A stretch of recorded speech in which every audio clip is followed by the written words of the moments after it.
इस क्वेश्चन में एफ और ई का प्लेस आपस में एक्सचेंज हुआ है और यहाँ पर लास्ट में आ गया है ई और एफ, ठीक है।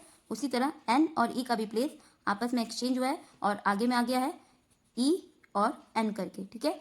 और एम आई का प्लेस भी आपस में एक्सचेंज हुआ है, लेकिन ये अपनी जगह पे है आई एम करके, और एन आई का भी प्लेस आपस में एक्सचेंज हुआ है और ये भी अपनी जगह पे है आई एन करके, ठीक है। तो उसी तरह हम लोग होमवर्क का भी करेंगे। तो एच ओ का हम लोग प्लेस एक्सचेंज करेंगे, तो यहाँ पर हो जाएगा ओ एच लास्ट में, ठीक है, क्योंकि एफ ई का प्लेस एक्सचेंज होकर लास्ट में आया ई एफ, तो उसी तरह एच ओ का प्लेस एक्सचेंज होकर लास्ट में आ जाएगा ओ एच। अब आप ऑप्शन में देखिए, लास्ट में ओ और एच सिर्फ ऑप्शन बी में है, ऑप्शन ए में भी नहीं है, सॉरी ऑप्शन ए में भी नहीं है, ऑप्शन सी में भी नहीं है, ऑप्शन डी में भी नहीं है, यानी कि ऑप्शन बी हमारा आंसर है। आगे चेक करने की ज़रूरत नहीं है। इस क्वेश्चन में 13 का गैप है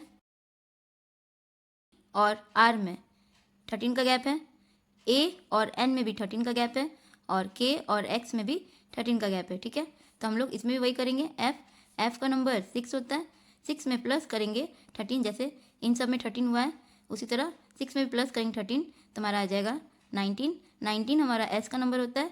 और ऑप्शन में आप देखिए एस आगे में सिर्फ ऑप्शन सी में है, ऑप्शन ए में भी नहीं है, ऑप्शन बी में भी नहीं है, ऑप्शन डी में भी नहीं है, सिर्फ ऑप्शन सी में आगे में एस है, यानी कि ऑप्शन सी हमारा आंसर है। आगे चेक करने की ज़रूरत नहीं है। इस क्वेश्चन में फास्टर को अल्फ़ाबेटिकल ऑर्डर में बिठाया गया है, यानी कि ए टू जेड के ऑर्डर में, ठीक है। तो हम लोग किंगडम को भी अल्फ़ाबेटिकल ऑर्डर में बिठाएंगे, ठीक है।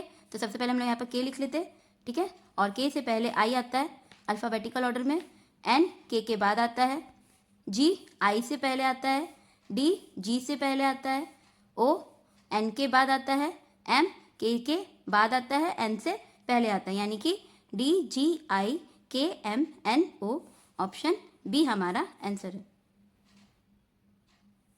इस क्वेश्चन में जे और एन में +4 का डिफरेंस है, टी और एक्स में भी +4 का डिफरेंस है, ठीक है। अब हम लोग ऑप्शन में देखेंगे कौन सा ऑप्शन का लेटर पेयर सेम इसी लॉजिक से हो रहा है, ठीक है। तो पहला देखते हैं, टी और एक्स में इन दोनों में +4 का डिफरेंस है और पी और टी में भी +4 का डिफरेंस है, यानी कि ऑप्शन ए में सेम यही लॉजिक हो रहा है, यानी कि ऑप्शन ए हमारा आंसर है।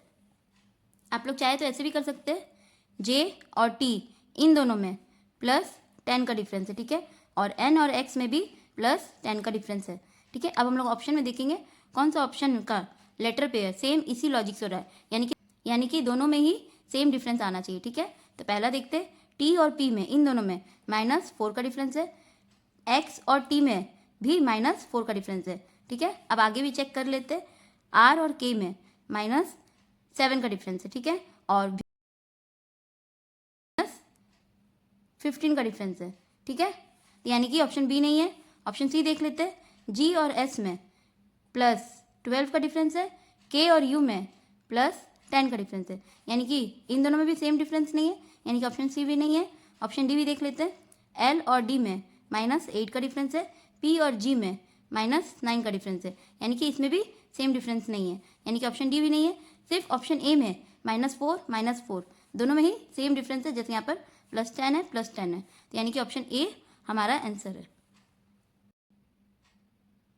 इस क्वेश्चन में डी सी ए बी का Z Y W X, तो अब हम लोग अल्फ़ाबेट का पेयर के हिसाब से यहाँ पे देखेंगे, A to Z, B Y by, C X Christmas, D W down, ठीक है। जिस तरह D C A B is to Z Y W X हुआ है, उसी तरह हम लोग इसका भी करेंगे, ठीक है, H G E F, ठीक है। अब यहाँ पर देखिए थर्ड लेटर है A और A का पेयर Z यहाँ पर फर्स्ट लेटर में, ठीक है, तो उसी तरह हम लोग यहाँ पर करेंगे, E थर्ड में है और E का पेयर होता है भी, तो भी फर्स्ट में आ जाएगा, ठीक है। तो अब आप ऑप्शन में देखिए, स्टार्टिंग में भी सिर्फ ऑप्शन सी में है, ऑप्शन ए में भी नहीं है, बी में भी नहीं है, डी में भी नहीं है, यानी कि ऑप्शन सी हमारा आंसर है। आगे चेक करने की ज़रूरत नहीं है।